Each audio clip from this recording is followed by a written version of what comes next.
dimohon berdiri.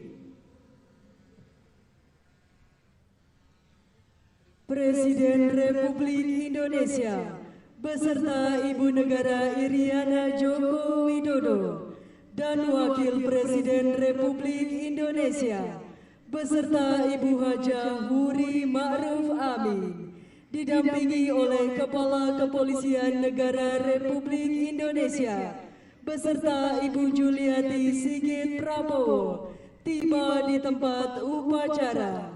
Selanjutnya, disilakan menuju mimbar kehormatan.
Salam kebangsaan.